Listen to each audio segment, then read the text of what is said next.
Hello and welcome to the Kenya Compassionate Conservative Party page. So this is KCCP, where we draw a roadmap for Kenya. We will be campaigning for all elective seats, beginning with the presidency up to the MCA seat. So this is the Kenya Compassionate Conservative Party. So what does the road to Singapore look like? What does the road to Singapore look like? First of all, Singapore is tiny compared to Kenya. It's just the size of Nairobi.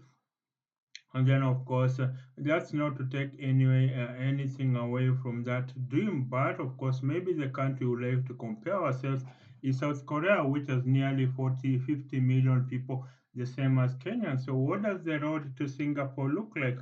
Singapore is the financial center for a lot of global companies. It is a financial metropolis, and so basically, Singapore is just the way that it is. So based on that, then I will believe that Kenya can. Number one, no nonsense to corruption. That's what made Singapore tick the way it is. It is said that a corrupt Japanese commits suicide because of the shame they have caused society. A corrupt Chinese faces the firing squad and is killed by the firing squad. A corrupt Euro American resigns and waits for the long arm of the law to catch up with them. And then a corrupt Kenyan or African is celebrated and elected back to office. So, what does the law to Singapore look like? A zero tolerance on corruption. That's what corruption is us. It prevents good roads from being constructed. It prevents better infrastructure for our country. It doesn't. It makes sure there are no drugs in hospitals. It makes sure there is no and there is no whatever there is no our roads are pothole. There are no teachers in classrooms. That is what corruption does to us. And so, of course, if you look at Singapore, Kennedy Lee Kuan Yew developed Singapore from a third world port city to a first world metropolis within just 25 years. That is within a generation. And I believe that for Kenya it can be done. Even for the Chinese, Deng Xiaoping, he developed Chinese for just for just 5 years. Deng Xiaoping lifted 500 million people out of poverty. He enacted market reforms that saw that saw China lift 500 million people out of poverty. So basically, for now, I'm asking that the biggest drawback for Kenya is corruption. We have enough money. The late Wangari Maathai used to say there's enough money for every Kenyan, but not enough for every Kenyan's greed. There is enough money for every Kenyan, but not enough for every Kenyan greed. So that's it about the lack of corruption. And so, if there is no corruption in Kenya, there will be enough money. Even the 6,000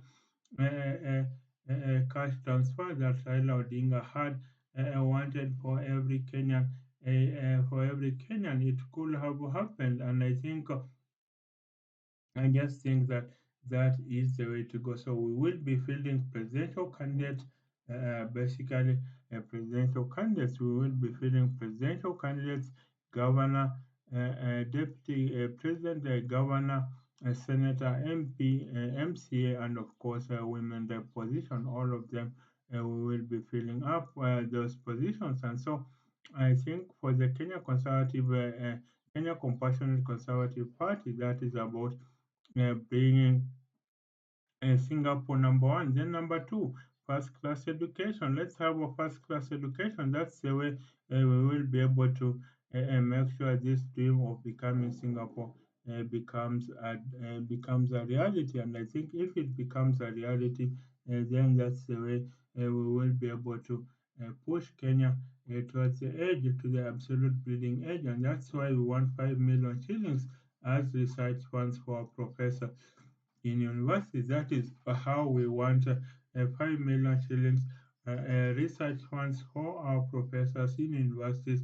And that's the way we will be able to make sure that Kenya, that's the way that we will be able to make sure that we are in the knowledge of in the age of knowledge and ideas, and so I will hope that when we have these research funds, they will be able to. Of course, research does not pay in the short term, but in the medium to long term, it pays. Just think of the internet, founded by the World Wide Web, discovered by that is the Tim Berners-Lee. The internet was discovered in 1950, but it was only until the 1990s, after the discovery of the hypertext markup language HTML by Tim Berners-Lee, that is when the internet became and that is when the internet became a mainstream. That is 50 years later. So I think we have so many problems as Africans,